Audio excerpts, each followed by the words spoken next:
Colin O'Brady, welcome to the American Glutton Podcast. Thanks for having me, man. Great to be here.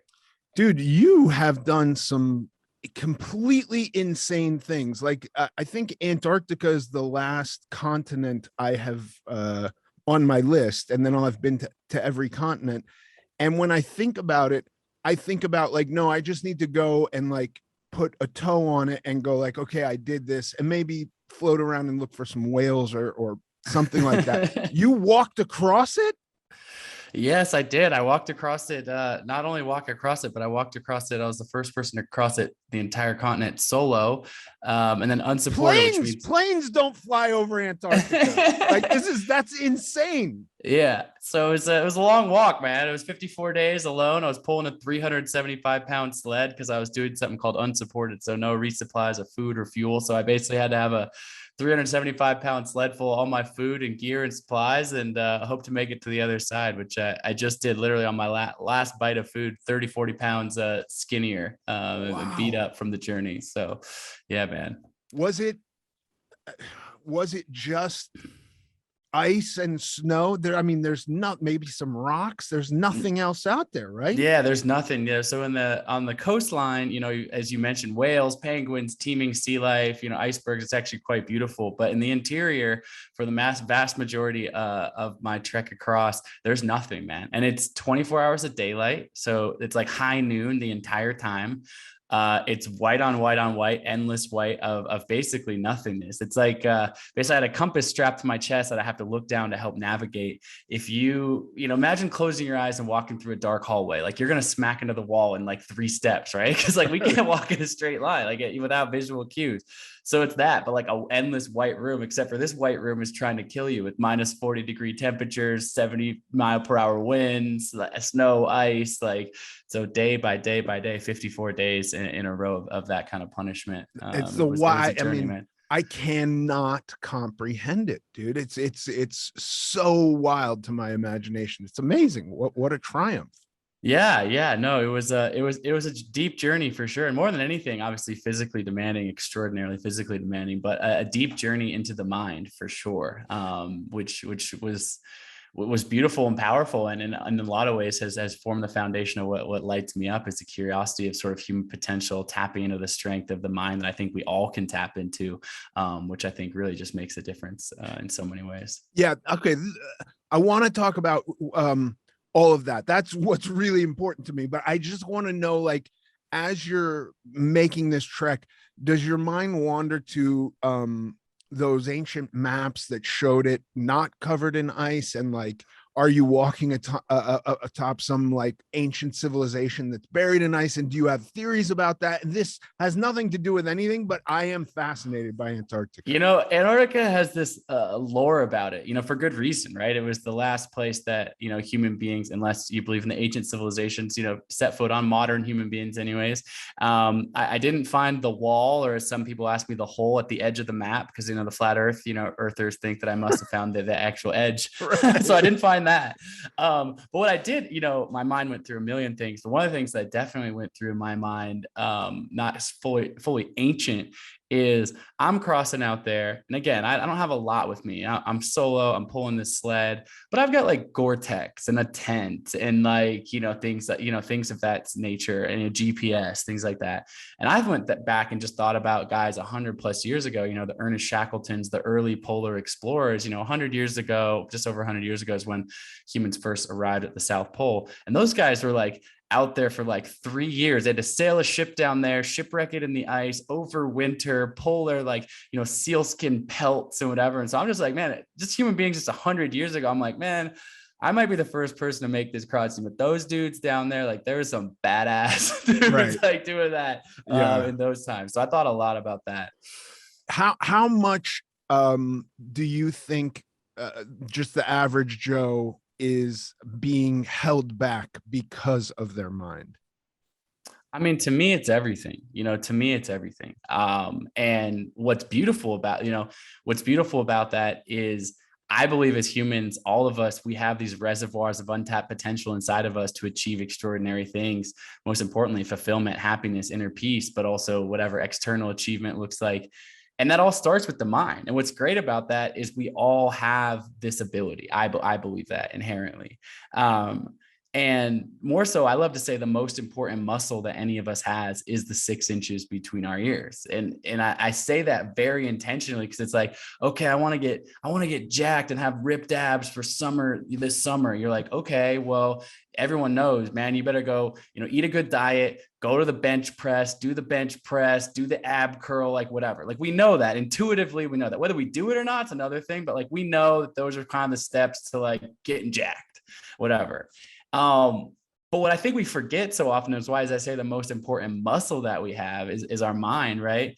Is that people think, oh, the mind, maybe I'm just born with a strong mind, or I am weak in mind, right? I can't get stronger. It's like, you can get stronger. You just got to do the reps on the mental bench press. You got to actually, lift the weights. You got to push your mind and body outside of its comfort zone, stress it to some regard, because that's where it grows. And my new book, The 12-Hour Walk, is literally about this. It's about breaking down the 10 most common limiting beliefs that we all have. And through the stories of adventure in Antarctica and all the crazy shit I've done, climbing Everest twice, but in a digestible way that's not just like, oh, hey, this is some shit that I know about that I've done, but to say, what are the common limiting beliefs? I ask people all the time, like, what's holding you back from living your best life? Everyone's answer to what their best life is different. Sometimes money, fame, success, but also it's more interesting, fulfillment, impact, family, community. It doesn't matter what the answer is, but the limiting beliefs are the same. The where our mind plays tricks on us is the same. And the book breaks down like, I don't have enough money. I don't have enough time. I'm not strong enough. What if I fail? What if people criticize me? Like, look, I've dealt with every single one of those limiting beliefs. I'm sure you have. I think every person on the planet has felt that at times, right? But there's an ability to rewrite that narrative, to shift that mindset, to, like I said, put those reps in on the mental bench press. And ultimately this book, which I'm sure we'll talk about, but is a single day prescription, a 1 day massive shift that you can make by investing the 1 day. It costs you nothing. You take this 12-hour walk, you go into your mind, and there is so much strength that can be cultivated from within. Because it's not, I think too often we think, oh, well, that must be somebody else, or they're better than me, or this. It's like, no, we have so much strength within us. It's just about harnessing that and tapping into it. Do you think I often think that that our body is kind of like a very advanced machine, but kind of dumb. Like all of our bodies functions seem to be geared towards what it perceives as like long-term survival. And if we've trained it throughout our younger years that like we're going to get food, we don't have to put any energy into procuring food, we don't have to put any energy into really not much of anything nowadays, that when you find yourself exerting energy, that your body and the conditioning of your mind really try to stop you, really try to say, you don't have to do, like, what are you doing? This is too much for us. We can get food just by dialing on a phone and they're going to bring it to us. Why are you doing, like, because I think everything in the relationship to what my body wants, it's acting in its best, in what it believes its best interest is. And then I wind up like, I wake up morbidly obese and I go like, my body's perfectly happy. It's got all this fat saved because it believes tomorrow there's going to be a famine, Totally. Yeah. Well, I think, like you said, the sort of our DNA was hard coded for this, right? Like it's hard coded, like you said, a hunter gatherer society back in times. Like the second you get a little bit of fat, like you store that, you want that because you don't know when that next meal is coming, right? Like that's how it was for human beings for a very long period of time. Now we've created this modern society where, as you said, you dial your phone and have Uber Eats at your front door with, basically infinite amount of calories at any period of time. But our brains haven't necessarily caught up to that, right? There's another one. Well, I want to talk more about food and nutrition. I'll loop back on that in a second, but also another one that comes to mind for me that's like that. And I write about this in terms of criticism, which is when we were growing up, as humans were evolving, we were in tribal society, right? And if the tribe turned their back on us, we would literally die, right? Like if you were left out of the tribe and the tribe continued on with you in a hunter-gatherer format, like, and you were cast aside and your survival was compromised. It's terrifying. So we have that hard coded into us. which is what comes in our modern society, is this fear of criticism, right? Fear of other people's opinions of us. Because back, thousands in our DNA, it's like, man, if you get cast out, like you might die. Right. But in our modern society, if 10 people don't like you, like it doesn't really matter, right? Because there's another 10 people you can meet, another 10, you can find your tribe over and over and over again, and you're not going to die. But our DNA, our primitive brain, like you're saying, the dumbness of our brain is telling us you might die. So we get this fight or flight, and that fear of criticism actually stifles us. It stifles our own creativity. It stifles our own ability to act upon our impulses to create something unique or different or beautiful. It's like, no. Don't put your head up too much. You don't let the tribe find you out. You don't want to get cast aside. Yeah. And I mean, this is so true. And even now, like I could fully picture when there's a tribe of like 100 people and you don't know of other people and you're all dependent on each other for literal survival. If some guy comes and goes, I have this great idea, let's start grinding up apple seeds and putting them in our mead or whatever, right? Yeah. And somebody else is like, that idea is really dangerous. Get rid of this guy with the bad idea. Well, now we have a similar version of that where it's like somebody doesn't like your idea, and then they get people together to go like, he's trying to kill us with this idea. And it's like, no, I'm just talking about my experience losing weight. I'm not attacking you. You know what I mean? Like everything becomes hyper literal and a direct threat to survival, when it's like, no, dude, now there's 350 million people here. I don't need you. You don't need me. Go find your people. Go find your own tribe. And then I love what you said before about, I mean, just picturing it. And of course I do this all the time, just ordering food, the ease of stuff like that. Right. And what I've come to realize, I've kind of started to think about through my Antarctica crossing, through some of my other expeditions, the other stuff in my life that, I was severely burned in a fire many years ago. And I spent months in a Thai hospital being told I would never walk again normally. Like I've had some hard setbacks. That was before all of this, before you climb Mount Everest. Fuck. Yeah, I'll dive into that story for a second, because I think it's interesting that this next point that's important to me, which is sort of this spectrum of life and what you said, sort of the adversity, but like forcing ourselves out of that comfort zone a little bit. So after college, I was traveling. I didn't have a lot of money when I was growing up, and I saved a bunch of money to travel, but on the cheap. I had a few $1,000s. I was a young kid and was like, would take a surfboard and a backpack and hitchhike around and sleep on people's couches and have a few bucks in my pocket for some beers at night. And like, that was it. But that was, I wanted to have an adventure. It was a great experience for me. Actually, first stop on that adventure, I met my now wife of 15 years. So I say that was a win out of the gate. But I found myself on this small beach in rural Thailand, and I see these guys jumping a flaming jump rope, and I look at that and I think, oh, that looks like fun. I'm 22, no fully formed prefrontal cortex. What the hell could go wrong, right? Well, I'm an idiot. In an instant, my life changed. The rope wrapped around my legs and lit my body completely on fire to my neck. In a big fireball, basically. And I jumped into the ocean, which saved my life, but not before about 25% of my body was severely burned, predominantly my legs and my feet. And I spent, a long time in these rural Thai hospitals. I mean, there's a cat running around my bed and across my chest in the ICU. Like I was in the middle of nowhere.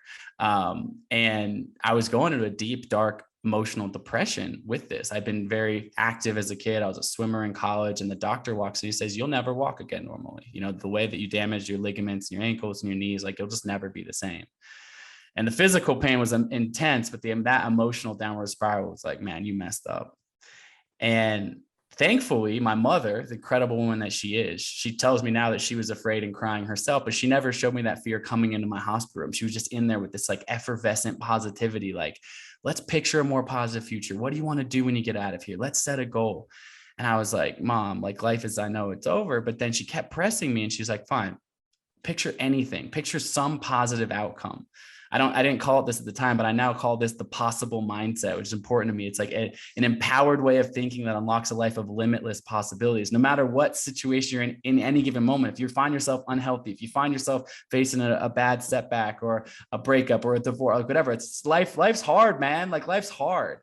But there's this infinite possibilities of outcomes on the other side of this. And I said to my mom, I was like, okay, well, this sounds ridiculous, but I just pictured myself crossing the finish line of a triathlon.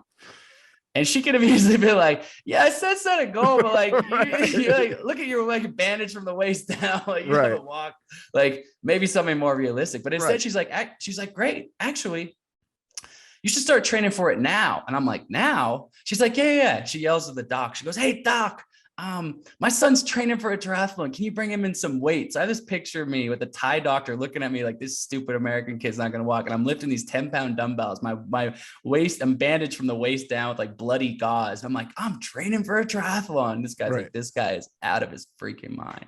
Anyways, fast forward. It's many months until I get released from the hospital. I'm in a wheelchair when I get home. I have to slowly literally learn how to walk one step at a time. My legs are atrophied to the size of, my wrists basically.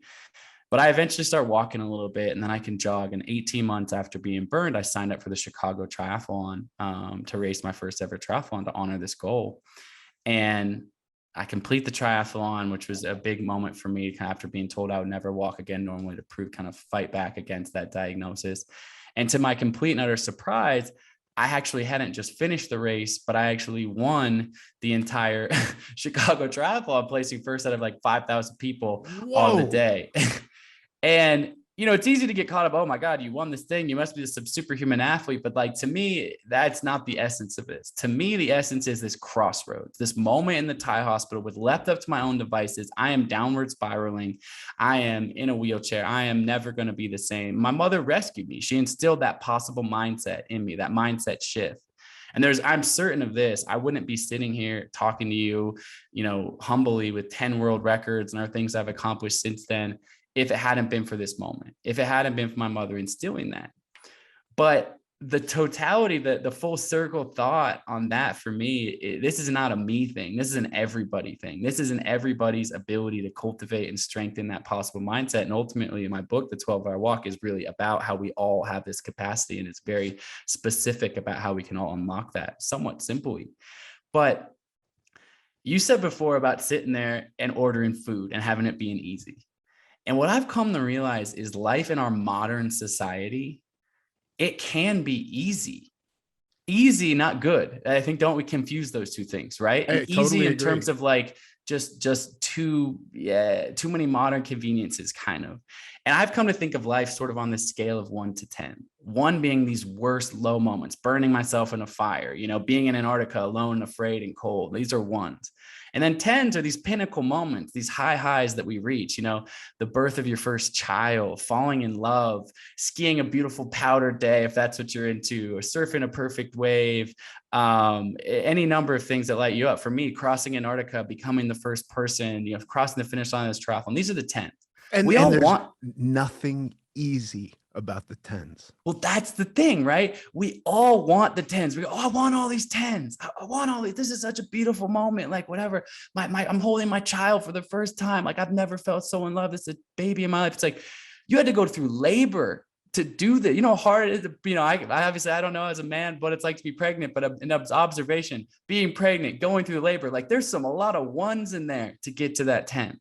Or for me, crossing the finish line of that triathlon, that fulfillment, this lesson, this important lesson my mom taught me, I got there, but only because I also experienced the 1. And what ends up happening in our modern society is people end up, what I say, living in this zone of comfortable complacency, what I call the 4 to 6 range, right? Just like right squarely in the middle, day by day. And it's like, I got this job. It's fine. It pays the bills. I don't love it. I don't hate it. It's fine. 5, 5, 5. But like every day is a 5, right? Or you've been in a relationship for a few years. It's not toxic. It's not bad. It's not like abusive or anything like that. You're cohabitating. It's fine, but it's like 5, 5. And all of a sudden your days are just 5. Oh, I just ordered food off my whatever, 5. Like it's just like 5, 5, 5. And what I realized is the reason we stay in this 5 or this 4 to 6 range, this zone of comfortable complacency, is because we're so afraid of experiencing any 1s. We are hedging against all of the 1s. Like no matter what, I don't want to take any risks. I don't want to step out my comfort zone with this. But by not allowing yourself some exposure to discomfort, you also take off the table all the 10s, all the high highs. You can't have the 10s without the 1s. You need to have them both. And so it came to my mind when you said that comment earlier, but it's that same thing of like, it's easy to just sit there and have like, survive and like get by in our modern society. But like, that's not the juice of life. I Like in totally the end. agree. Yeah. And I even think my perspective changed because for a long time, it was like really confronting my life, which I just considered like a five, like you're talking about. Like, no, I'm a creature of habit, and this is easier than making a change. But if I really confront it and I really look at it, I'm at a one. My Yeah. five is actually a one. Yes. And the amount of effort and energy that I'm putting into just maintaining the five is equal to getting to the 10. It's just a matter of me shifting my habits and refocusing my efforts. Totally. And I mean, I love what you said, because that's really where my mind goes. It's like, I don't know, it's like a weird visualization in my mind, but like instead of a linear curve, like one being the lowest low and 10 being the highest high, it's almost like a V or a parabola. The five is actually the low The point, five right? Like sucks, the five's dude. the worst. Like Yeah. that's the worst, right? The ones and tens, like you're feeling something. Maybe it's if you're afraid or hurt at one, but you're alive, like you're in that moment. And the 10's the same thing. Like that and it's not to say you don't want to be in the five some, like you got to be there some, right? That's Sure. where we build, that's where we create, that's where we recover, that's where, like that is important. It's not just to live a life of extremes, but to only live there. People ask me, because of the adventures I've been on, there's some implicit, life or death stakes, and they say, do you have a death wish, Colin? Are you afraid to die? Like, aren't you afraid to die? And I said, man, the last thing I want to do is die. I take so much caution. I want to be there for my family. I want, this, but I'll tell you what I'm more afraid of. I'm more afraid of not living, of that, exactly what you're telling, just like hitting that autopilot every single day in that zone of comfortable complacency, just passing the time. That's actually my much bigger fear in my own life that drives me forward for sure. Dude, I mean, listening to you and just the concepts you're spreading, it's so inspirational. It really does make me feel like, and I've been to the gym already today, but it makes me feel like I gotta spend the rest of my day after this doing something. It really, I don't know. I imagine this is what religious people feel when they go to church, something like that, where you're just like, yes, I can appreciate this. I associate with this. This speaks to me. It's so great. Well, I want to talk a little bit about this 12-hour walk itself, because when I'm so excited, I love sharing my stories of adventure. And my last book that I wrote a couple years ago called The Impossible First, all about my Antarctica journey, became a New York Times bestseller, sharing the story of my life. And I'm very proud of that. But what I'm so excited about with this book, The 12-Hour Walk, is although it lights up your mind with rich storytelling, the edge of adventure, you're not going to be bored. It's not some boring textbook or something like that.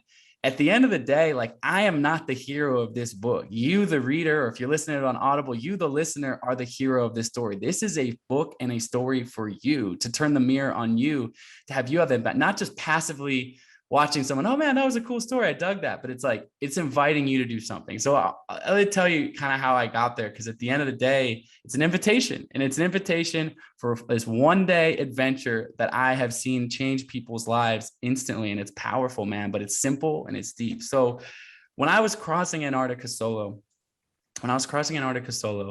I actually had to pull my sled 12 hours every single day, 375-pound sled, which got a little bit lighter because I'd eat some food or whatever, but I was actually burning 10,000 calories a day, and I only could carry enough for 7,000. So on day one, I'm already on a 3,000 calorie deficit.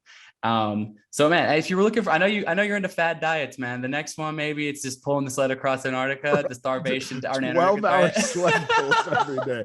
By the way, I in an attempt to like, improve my knees, because I was very heavy for a long time, and my knees are not great. I started doing sled pulls, and I would do them just as my warm-up. I'd do I think 200 meters forward and backwards. That's good. And this is a sled with wheels, and you jack up the resistance and then add a couple hundred pounds. I couldn't, I mean, 200 meters forward and backwards took me 15 minutes. 15 minutes. Yeah. I get 12 hours is like, I'm hearing what you're saying, and I'm going like, this is like fucking insane. Yeah, it was a lot of pulling, and it was nearly 1,000 miles in the end. And I'll tell you what, on day one, hour one, I couldn't pull my sled more than about 10 feet. And I Yeah. started sobbing, literally crying alone in Antarctica. But it's -40. So what happens when you start crying? Well, it turns out the tears, they actually freeze your face, which is like the all-time most pathetic. I get told my friends, family, the New York Times interview, I'm going to cross Antarctica solo. I'm out there for 1 hour and I have frozen tears on my face. I'm like, wow, this is not going great. So it was, let me just be clear that it was not an easy journey, but I did settle into this 12-hour cadence, mostly because I realized I was going to run out of food and supplies otherwise. People had attempted this crossing previous to me. And, one guy a few years before me was out there for 71 days and ultimately just 100 miles from the finish line, ended up falling ill and dying out there. Super sad. Another guy a couple years after that, a very, very famous, prolific polar explorer, a guy who I really respect. He ran out of food and supplies and had to be evacuated and picked up, didn't make it. People were like, this is the math equation doesn't work. You can't take enough supplies. It's too far. You can't pull the sled. Anyways, I settled into this 12 hours. And what's interesting is my body declined rapidly. I lost, all this weight. I was a bag, ribs and hip bones sticking out, frostbite on my cheek. I mean, it was like I was beat up. My mind started getting stronger. The stillness and the silence and the endless white, like we were talking about in Antarctica, actually at first was like the most terrifying thing. I'm alone in my thoughts. But as I finally let those thoughts settle, I found flow. I found calm. I felt connected. No music, no podcast, no Audible. No, I intentionally deleted basically all of that because I thought the distraction of it at first would be helpful. Yeah. But the actual, the curiosity was, if you can get past that, what can I discover? And sure enough, it was terrible. The first couple weeks, I was like, this is worse that you deleted all your stuff. Like, can we reverse that decision? Right.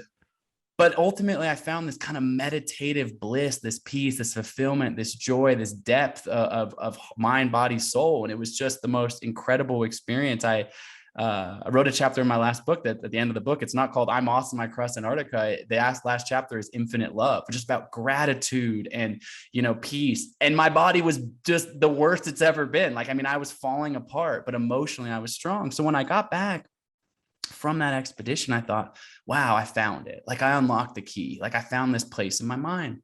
And that was true for a while. I felt like some calm, some professionally, a number of things went well for me in the following years, whatever. And then COVID hit. And we all remember March of 2020, like locked in our houses. I was no different. Life disrupted. And there's just like this swirling, understandable fear. People are dying. There's uncertainty. The borders are closed. Like what's happening, right? All the stuff I had planned was canceled, just like everyone else's life. So disrupted. I'm sitting in a small cabin my family has on the Oregon coast near where I grew up, with my wife and my dog. And I find myself just getting into a deep, dark depression, man. Like, I get in a dark place in my mind, which, like, I thought, like, oh, I hacked it in Antarctica. I figured it out. I'm good forever, And as you know, with the ups and downs, like, sometimes you feel like you've got it, whether that's your fitness, your weight, your diet, your whatever. And then some external shift or internal shift happens and you find yourself kind of back to where you started. I think the most dangerous thing, and like you said before, is this idea of coasting. And so no matter what we have, whether it's this, enlightenment or physical achievement or whatever, if we get there and we go, I'm done, you're done. You're going to hit fives. You're going to be at fives. You're not going to be hitting tens. So 100%. And that has happened to me. At one point, my wife looks over me during COVID lockdown. She goes, you do realize you haven't changed out of your pajamas for 3 days, right? And I'm kind of like, well, why would I? It's like nothing, whatever. And I'm just like sitting there on my phone, like reading the 97th article about COVID, doom scrolling the news, like, whatever, looking at my social media way too, just kind of in this funk. And I'm finally like, okay, what am I doing, man? You gotta do something about this. Like, and so I say to my wife, I was like, the last time I felt that connected, that sort of really deep, fulfilled feeling, strangely enough, was at the end of walking across Antarctica, these 12-hour days.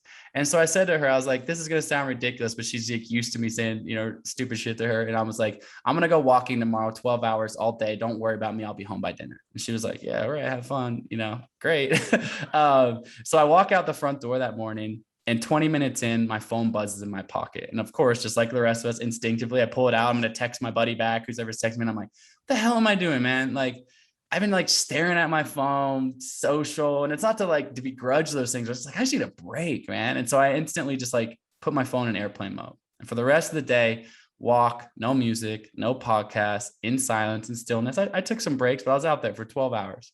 And I come back to my front door, I open the door. My wife looks at me and she's like, "You're back." And I'm like, yeah, I'm back. Like, like I said, I would be. No. She goes, "No, you haven't even said anything." And I can tell, like, you're back. Like, she saw that vitality in my eyes again, that's kind of, that kind of had knocked the dust off of this funk that I was in. I was like, to be honest, I feel a lot better than I have felt in a long time. Like, I needed that. I just went into the body, soul, mind. But I thought, you know what? I'm the guy who walked across Antarctica, done all this other crazy shit. Like, maybe this is just like a me thing. But during COVID, as we all knew, as I did as well, we all knew as our community, friends, family members, colleagues, et cetera, who were struggling, right? It's just a tough time in the world. Like, what the hell is going on? And so I started just subtly sharing this with people, all different people, young, old, fit, not fit, different circumstances. Like, I did this thing, man. And I literally walked out my front door, put my phone on airplane mode, stayed out for 12 hours, and it completely reset my body and mind. I feel amazing. And all of a sudden, people started taking me up on it. And, from, like I said, all walks of life, even my 77-year-old mother-in-law, who her 12-hour walk was to walk one time around her block, sit on her front porch for an hour, wait and recover, and then walk another time around her block. Like, I don't care if you walk for 1 mile or 50 miles. I don't care how many breaks you take. The exercise is an exercise of the mind, of taking a day away from the noise, away from the social media, away from the constant buzzing of people and interactions, to go inwards. We don't often take that time in our modern society. And it is outside the comfort zone. Your feet might get tired. You might be a 2 or a 3. You might get tired, maybe a 1 even, in your own thoughts of negativity or whatever is rolling around in there. But I have not known a single person to take this 12-hour walk that doesn't get back to the front door much closer to a 10, a 7, an 8, a 9, a 10, feeling fulfilled, feeling proud of themselves, feeling like they've worked through some stuff in their brain that just dusted the cobwebs off. It's powerful, man. Like, 12 hours on one hand seems like long, but it's one day. Imagine all the 5s you've lived over the last year. Days, like, how many days in a year go by? You can't even remember what you did. This thing, committing to this one day, boom, like, you have a positive impact instantly. And my goal with this book, this project, really, it's not like this is free for everyone. It doesn't cost me, I don't get $1 every person who does a 12-hour walk. I just want to spread this message, which is, my goal is to have 10 million people take this 12-hour walk. And I hope people listening take me up on that, because it really is truly powerful.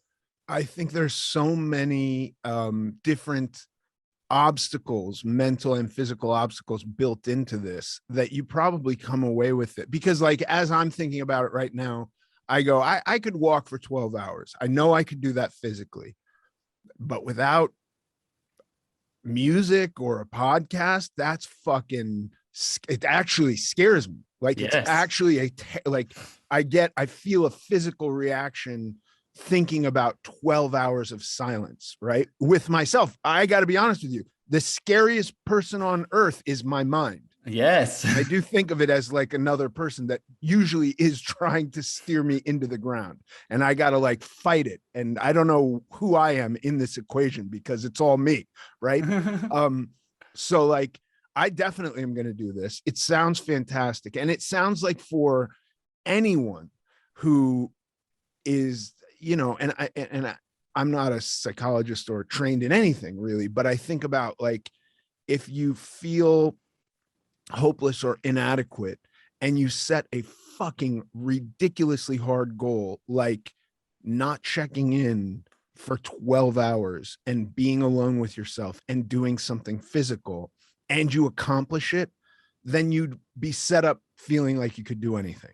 100%. And what's interesting, and this has been an interesting byproduct that I love about this experience, is the 12 hours itself, the walking, that's where the juice is. That is a profound challenge. But what I've actually found in suggesting this, and now witnessing so many people take this on, is that the experience of the 12-hour walk actually begins right now. And you just alluded to it. You were like, okay, I'm thinking about, like, I'm telling you about this and you're thinking about this in your own mind. And what's coming up, what actually comes up, you're listening to this podcast of us talking about this right now.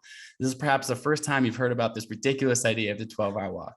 And there's a couple of different groups of people. There's the group of people who's like, I freaking love this. I'm doing this tomorrow. Hell yeah, I'm in. Like maybe that's 1% of people, right? And then, man, there's the far other side of the spectrum, which is this Colin O'Brady guy is a complete idiot. This is the stupidest thing I've ever heard. I'm turning this podcast up right now and blocking him on Instagram. This is a dumb, whatever, like just so anti. Hopefully that's a small group of people as well. But most people fall somewhere in the middle, right? Which is they're like, okay, this is sort of, I'm curious, I'm listening, okay. But then what happens? The limiting beliefs start looping. And it's different for every person. But they might go, oh, yeah, I had this old football injury in my knee, this, and like, yeah, I could never do that, whatever. Even though I just told you my 77-year-old mother-in-law walked one time around her block and took a break, that limiting belief came up for you. Or you go, yo, man, like this is cool, but like, I don't got that kind of time for this, right? I'm like, I got busy life, I got job, I got kids, like when would I ever find the time? Let's not forget about the fact that you've seen every episode of Game of Thrones. You've seen every episode of Tiger King. Like you're going to tell me you don't have the time. You have the time, man. You're just not prioritizing the time, but whatever, like fine. But the point is when I say it starts right now, by the way, love Game of Thrones. That was a worthy 70 hours of my time. The point is that why I say the exercise, the 12-hour walk starts right now is because just by me suggesting it to you in this moment, I am holding up a mirror to you. Yeah. I am holding up a mirror to your own internal dialogue. And what I have found is the limiting beliefs that you might be applying to the 12-hour walk in this moment when you're hearing about it for the first time are potentially, most likely, the same limiting beliefs that are holding you back on a loop in all sorts of other things in your life that are actually the things that are getting in the way of you living your best life.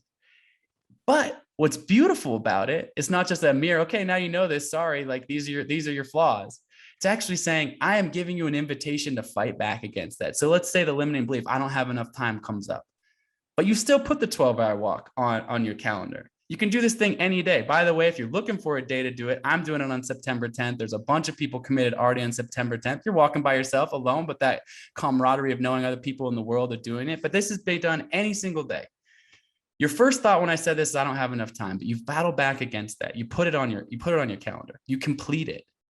And you go, oh, I did make the time for this. And so a week from now, when something else comes up, I want to go to the gym or I should start this mindfulness practice, I don't have enough time. And you go, oh, there's that limiting belief again. Hello, friend. I remember you. You're still there. It's not like you didn't go away. But I've realized that I can shift away from that. And that possible mindset, that mindset of strength gets louder and the limiting belief voice gets quieter, meaning the 12-hour walk is a stand-in to prove to yourself that you actually have the capacity to battle back against that negative mindset. And when you do, what's the ripple effect on the other side of that? How many other things can you quiet in your mind that are not serving you and make more loud the voices that are, the commitment, the grace, the excitement, the fulfillment elements of life? And so that's why I said the 12-hour walk, the process starts right now, whether you take me up on this or not, whether you go to my website, 12hourwalk.com and sign up. Like I said, it's free for everyone to participate. I just want people to participate and take this on because I think it'll make the world a better place. But that's up to you right now. But you actually are under this. September 10th is the day. Like that's the day, like, because I'll do September 10th because it just made me really relax because I was like, fuck, can I do this tomorrow? And I'd much rather put it off till September 10th. Please join me on September 10th. So you can, if you're listening, you can do the 12-hour walk any day. This is evergreen to fit into your schedule. Like I said, it's from your front door. You don't have to pre-train for this. You don't have to wait to go on some vacation. If you live in a big city, your silence, solitude is not broken by cars driving past you or someone walking past your street. People do the 12-hour walk in Manhattan all the time. It's your own silence. It's you not putting on your own music, your own podcast. This can be done anywhere, any day, anytime. However, I am organizing there's already a few thousand people signed up for September 10th, which is we will be all walking alone together. I love it. It's the accountability to that. So if I can count you for September 10th, man, I love that. And we'll probably, have a group text or somebody's like, all right, I'm leaving my front door. You just nope, phone's on airplane mode. But when you get back that day, there's a group of people that have also done it. And I want people to sign up for September 10th or whatever day suits them. But when you think about accountability, we know this from exercise, right? You know, you tell your buddy you're going to meet him at the gym, you're way more likely that you're going to show up than if it's just you. So I even tell people with the 12-hour walk, let's say September 10th is not in flow for your schedule, whatever. You've got a group text with 5 college buddies, or you got your best friend or your mom or someone like this. You say, hey, I want to do this 12-hour walk thing. Do you want to do it? Okay, how about 2 Saturdays from now? And you both commit to that. You might be in different cities or different neighborhoods or whatever. You're still by yourself on the walk, but it's 6 a.m. and you're like, are you about to walk out? Yep, I'm about to walk out my door. All right, my phone's on airplane mode. Let's FaceTime at dinner tonight and talk about how this was. Let's meet up and catch up about this, because that integration, it is about being alone, but the accountability and even the integration with community is tremendously powerful as well. And so it's not to avoid that, but the exercise is alone, but the accountability can be very strong in numbers. I love this so much, dude. I'm a big fan of Cameron Haynes and Goggins and guys like that. However, I just want to say, I know if I tried to run an ultra marathon today, I fail. I just know that structurally, I'm not going to make that. There's also a lot of mental shit stopping me from doing it, but I also just know structurally I'm not gonna make an ultra marathon. I've ridden many centuries on my bike. I've done like cardiovascularly, maybe I survived something like that, but I just so I go like, a lot of the way I train my body is so that I can continue doing what I'm doing forever and increasingly get better very slowly. So when I think about these extreme things, I'm often like, well, I've been in the headspace where I have to punish myself well, where I have to kill myself every day in some idea of like getting better. And what would tend to happen for me is I'd get injured. So I also think that perspective of you've got to hurt yourself in order to succeed, that doesn't work for me. This is entirely mental barriers that you're talking about overcoming. Because for me, there's no fear of like, I'm going to get a blister, you know what I mean? Like I'm going to tear my other meniscus, or my patella is going to go bad in the midst of this. No, it's a walk. You're not even talking about walking uphill. You just said people do it in Manhattan. Like the steepest grade in Manhattan is like 2%. Totally. No, I mean, I agree with you. Look, both those guys you mentioned, Cameron Haynes and David Goggins, like I love, they fire you up, fire you up. And I get that.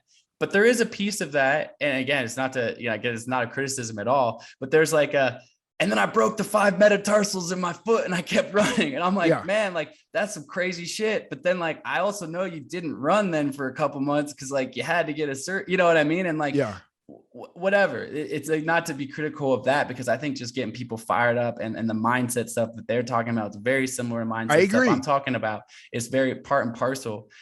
But the 12-hour walk is meant to be sustainable. Meaning, what I mean by that is it's hard, man.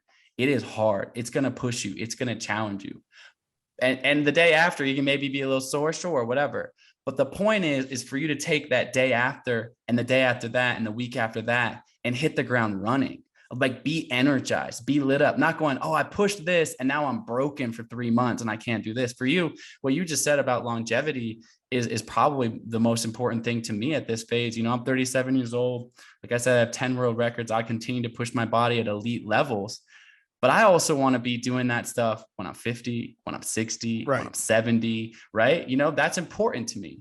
And that sustainability. And also, I love long-term goals. And the 12-hour walk is not to push that aside, the importance of that. I often ask people this question, which is, what's your Everest? My goal was to climb Everest when I was a little kid, didn't have the money, had no idea, didn't know mountaineering background, but I was just in my mind, it was fixed. And eventually when I was 31 years old, I summited Everest for the first time. And then last year I went back and summited Everest again with my wife, which was an incredible experience to share with her.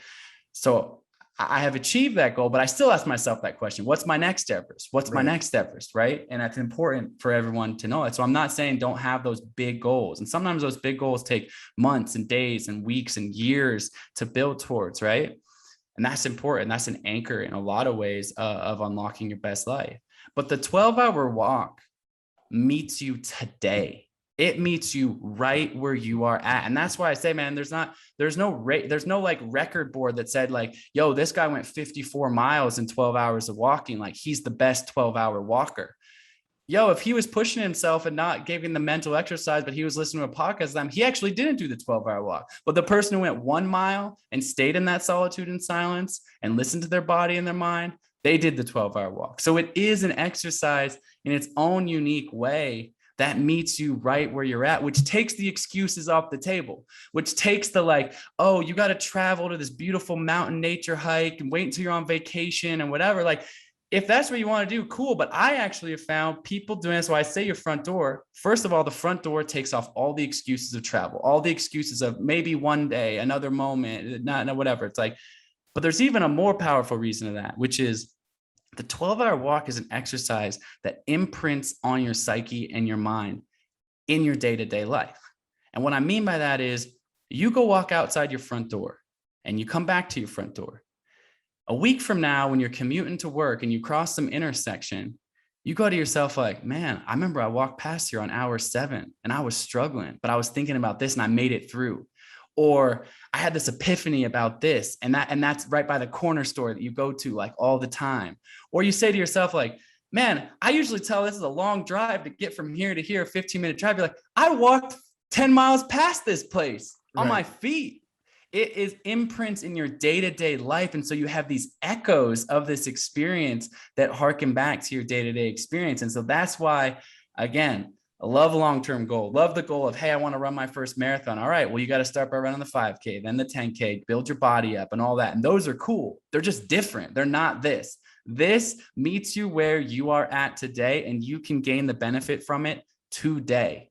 And that's why I love it. I also think it's a really beautiful way because, the area that I think and talk about the most, because it plagued me my whole life, it is obesity, weight loss, just the struggle with that.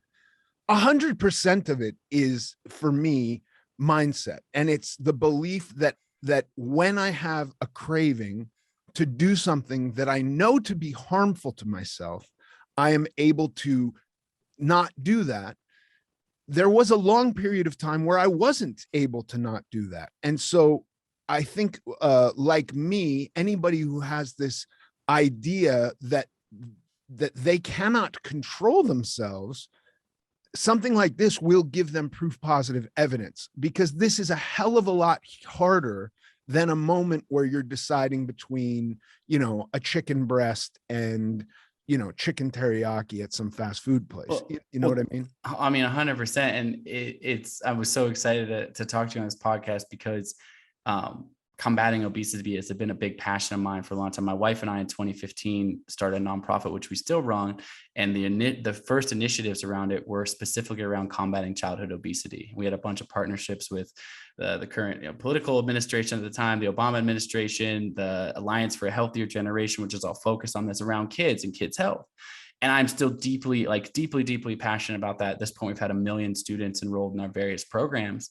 And as I got deeper, I mean, the science is super important. The health and the diet is super important. I mean, as you and I both know, like that is a core foundation. If you don't have that, you've got, nothing when we're, trying to fight against this epidemic. But below that is mindset, right? It's habits. Right. It's about reframing actual societal habits at large, not just the individual. And so all of those components are intertwined. Anyways, man, I could talk to hours and hours about that, because I think it is so important, as we have created high fructose corn syrup and things that we didn't have as a hunter-gatherer society, and the ease and accessibility of that. There's all sorts of issues, equity, food desert. I mean, we go on and on and on, right? But there is an element of what you're talking about of when you train your mind, and maybe you don't think it's about, in this case, it's not directly about food. Should I have the chicken breast, or should I have the chicken McNugget? Should I have the this or the that? But when you better yourself across the board, when you strengthen your mind, when you prove to yourself that maybe the incremental harder decision leads a more positive result, what is the ripple effect about through your whole life, through your health, through food, through your relationships with family, through your patience, through your presence, through your own perseverance and grit. That is the magic in something like this for sure. Yeah. No, I can see the compounding effects of doing something like this and how important it would be and how freeing, because I do think we become trapped in our ideas, and that our ideas and our perspective can dominate the way we live our life. And if a prevalent one is I can't, if that's a thought I'm having often, then a good way to break that is by doing something you believe you can't do. Right. And the minute you said, I turned my phone off, because I was like, I'll fucking crush 12 hours. I'll listen to a book. You know what I mean? I'll put on a book and I'll zone out. And when you started talking about no, I do it in silence, it scared me, because it's like, I swear to God, the scariest place on earth for me is my mind. And to have to deal with my thoughts and my mind for 12 hours is scary. That's hard. But I want to do it simply because it's fucking hard. And I think I'll win and I'll feel better. Hell yeah. And there's a moment on that first day, I talked about crying that first day in Antarctica. I finally get in my tent, I go to sleep that first night, and I'm like, yeah, I'm in my head. I'm in the place that you're afraid of, that I'm afraid of too, that dark corner of my own mind. And I wake up I'm like, I'm embarrassed. Like I said, I just acknowledge to the world, I'm going to do this thing, whatever. I think maybe I'm going to fail on the 30th day, but I'm day 1, hour 1, I'm crying like I'm a failure. And I wake up in my tent that morning alone in Antarctica. But I like to joke around that my tent was full of all these people. I'm like, who are the people? The 5-7 worth versions of myself, like looking back at myself going, Colin, you are a piece of shit, man. Like you're such a failure. You suck. Like how embarrassing. You told everyone you're going to do this. Now you're out here like crying. Like what is wrong with you? Right. We all know that place. That is that's the scariest place, alone, beating up your own thoughts. But that day, to cut through that noise, I mean, it sounds ridiculous, but I was desperate in this moment in Antarctica.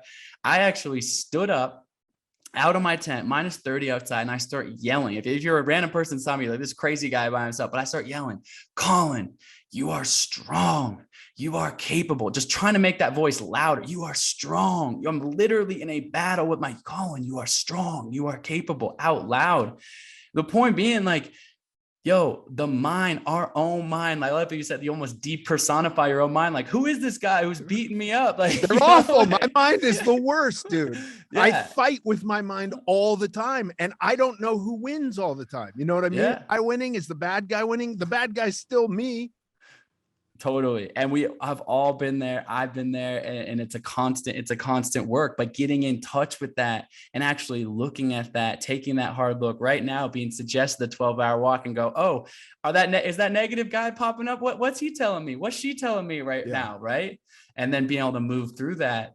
There's a lot of strength and positivity in that, man. Dude, it's so great. It's such a powerful message. You said you have 10 world records. What are the other ones? Yeah. So I was the first person to cross Antarctica solo, unsupported, unaided.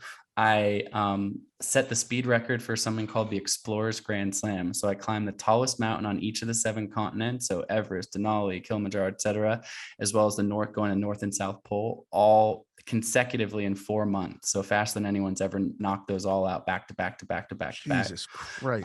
Also the 7 summit speed record. Me and a team of others, we were the first people to row a boat across Drake Passage. So from the southern tip of South America to Antarctica. You rowed a boat? Yeah, it was my God. 40-foot swells, icebergs, 750 miles of the most dangerous ocean in the world. There's actually a feature like that Discovery documentary called The Impossible Row. If you can stream it on Discovery Plus, if you ever want to see me getting bounced around and nearly dying in a rowboat, for some entertainment. Let's see what else. I have the speed record. How long did that take? About 2 weeks, that one. Yeah. Wow. Just grinding on the oars. And I'll tell you, we probably don't have enough time for it, but when I committed to that, this is you just said a versus I can or I can't kind of thing that made me think of this. And I write about this in the book, in the 12-hour walk. When I committed to that, when I actually convinced the Discovery Channel to film this, put a bunch of big production budget behind, recording it and telling that story. What I didn't tell them at first was I never rowed a boat anywhere, man. Ever, literally ever. Like not at summer camp, not like just dicking around in college. Like I've never been on a rowboat before. And I had 3 months until I was leaving. But that's the belief of I am not a rower. If you leave it there, that means you're never going to be a rower. I am not a rower. You add one word to that, yet. You know, like you had never done a podcast till you turned on the microphone and started talking. You had never acted in a television show or a film or something, like you've done all the sorts of like until you probably, I don't know your whole story, but tried out for your first school play or, at some point you're like, we're all novices. Kobe Bryant was a novice in basketball at some point until his dad gave him a basketball and said, let's shoot some hoops one day. Right. Yeah. And so that I am not a this yet. It is powerful. I did have something, it's nothing on this level at all, but it was a way to kind of affirm faith in myself. I was having a rough time in my life. I was like sick of being overweight, and I had lost weight and gained weight back. And I was plagued by you suck, and you're incapable. And I grew up in Los Angeles. You're surrounded by mountains. And I remember almost daily on my ride to school, we'd drive by this one, there'd be a mountain off in the distance. And I always thought, I wonder what that's like at the top. And then I'd think like, I doubt a road goes there. Well, so I'll never know what that's like. And one day I found myself driving by and I had this thought, and I remembered being a little kid and I was like, fuck this. And I just pulled over and walked to the top of the mountain. And it was one of these feelings of like, holy fuck, I've been wondering about this for 35 years. And I just walked up, and it was hard. It sucked, but I did it. I did have headphones in and I was listening to music, but now you know what's up there. Right. Now I know it's up there. And then I spent a couple of months where I decided that anytime I had a thought, I had to act on it. And so, and nothing, no negative thoughts, but it was all positive. Like, what's over there? I got to go find out. And I wonder if I could do this. Well, I got to try. And I found that I was capable of a hell of a lot more than I thought I was. Yeah. You can learn, you can grow, you really can become anything with that beginner's mindset, with that growth mindset, with that possible mindset. It's huge. You were asked before some of the other records, one more that I think you might find to be fun, which is a domestic one, which requires climbing a mountain in California, was Whitney, exactly. I have the speed record for climbing the tallest mountain in each of the 50 US states. So each state has the highest point in it. And I climbed all 50 in 21 days. Jesus Christ. Multiple mountains per day, back to back, was really crazy. My wife and some support team drive around an RV. So they put like 10,000 miles in an RV. And basically anytime I got to a trail, they kick me out, I go climb, come back, whatever, 21-day sprint around the country. So yeah, man, lots of fun adventures. But I love, for me, and the message of this book is light your brain up through the lens of adventure, through the lens of rich storytelling that are exciting and fun. Because I love storytelling. That's why we love movies. That's why I love television show, books, whatever. But through the lens of empowering you, and through the lens of empowering you to take that own journey in your own mind. And to me, I love to say, like, I think we all have a masterpiece to paint in our life. Our canvases might be different. My canvas happens to be the ends of the earth and mountaintops. And I don't blame you if you're listening. It's like, I don't want to go freeze my ass off by myself in the middle of Antarctica. Like, I don't blame you for that, man. Of course, right. Trust me, I question my own sanity when I'm doing that kind of shit. But you do have a masterpiece inside of you. You have this life. You have a life that can be full of fulfillment and depth, and not just a steady stream of 5, 5, 5. Break free of that comfort zone. Take the 12-hour walk. Act on this. Act on these impulses of positivity, and build towards the life that you want. Paint on whatever canvas that is for you, but make sure you paint that masterpiece. I love it, dude. Where's the website if people want to sign up? Yeah, 12hourwalk.com. Book is the 12-hour walk, all easy. I'm at Colin O'Brady on social. But yeah, sign up, come to the website, sign up. Signing up just means I'm gonna, track you finishing your walk, give you some positivity and some positive vibes in your inbox to make sure you get to that start line. September 10th is the big global walk day, meaning if you want that extra oomph of a community of people at scale doing it, please join September 10th. But sign up, do this, dive in. Ethan, sounds like you're joining. I'm My doing man. it. It's September 10th. Yeah. Amazing. Putting it in my calendar. Amazing. Love Co- it. Love it. Co- Love it. Colin, thank you so much. My pleasure.